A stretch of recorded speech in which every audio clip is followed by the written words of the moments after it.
So mga tol, undisputed super bantamweight world champion Japanese na Oya Inoue aakit na ng featherweight division pagkatapos ng laban niya sa buwan ng May kontra sa kapwa niya Japanese na si Junto Nakatani. Yan po ang binunyag ni Carl-Hams Martin mga tol sa post niya. Ayon kay Martin, nadinig daw niya na aakit na ng featherweight division si Inoue pagkatapos ng laban nito kay Nakatani. So ibig sabihin lang niyan, hindi na makakalaban ni Martin itong si Inoue. Kasalukuyan pong nasa number 2 spot sa WBO ranking si Martin sa super bantam at alam naman po ng karamihan na gustong makalaban ni Martin itong si Inoue. Pero okay nga lang po kay Martin na hindi niya makalaban itong si Inoue. Sinabi po kasi ni Martin, makalaban man daw niya o hindi itong si Inoue. Ang mahalaga umano sa kanya, maging kampiyon sa 122 pounds. So kapag natuloy ang pag-akyat ni Inoue mga tol, chance na ni Martin na makalaban sa World Championship. Speaking of na Oya Inoue, sa inilabas po ng website ng Sportico kahapon, na listahan ng 100 highest paid athletes in the world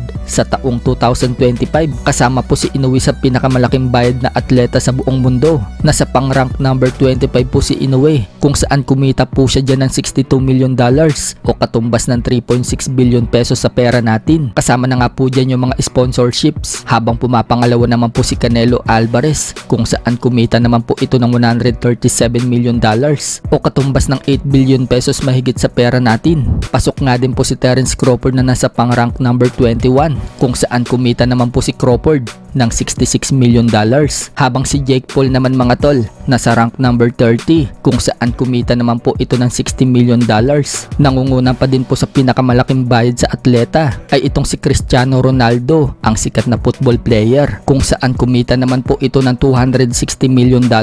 Sa kabilang banda naman mga tol, kasado na po ang laban ni IBF Light Flyweight World Champion Tanong Saksim Sri ng Thailand. Yan po yung boksingerong tumalo kay Pilipino Christian Araneta. Dedepensahan nga po niya ang kanyang titulo ngayong darating na April 19 sa Japan kontra sa Meksikanong knockout artist na si Sergio Mendoza. Samantala, may pinaghahandaan na din pong laban ng kampiyon natin sa bare knuckle na si Rolando D, yung nasungkit po niyang bare knuckle super welterweight world title. Dedepensahan po niya yan kay Paulie Malignaggi. Sa inilabas po kasing video ni Rolando D mga tol, matapos niyang manalo sa huling laban, nag-agree na pala sila maglaban ni Paulie Malignaggi, kaya yan po ang aabangan natin kung kailan yan magaganap. Speaking of Paulie Malignaggi, nagbigay po ito ng opinion sa laban ng Shakur Stevenson versus Teofimo Lopez na magaganap na sa January 31. Para kay Malignaggi mga tol, lamang daw itong si Shakur sa laban na yan, pero yan daw ang pinakamahirap na laban ni Shakur. Once naman daw na manalo si Shakur kay Teofimo Lopez, posible daw maging number 1 pound per pound itong si Shakur. Sa iba pang balita mga tol, former 3 Division World Champion General Casimero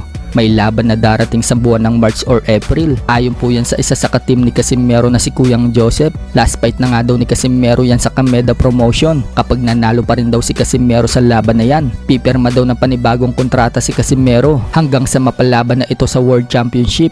3 fights bro, and we are already in Kameda, Mozokushi. So now, isa na lang. Ito yung Kyrgyzstan na mangyayari within March or April. Ngayon, kung makuha niyo yung fight at may belt siya, Kameda will give another contract to Casimero.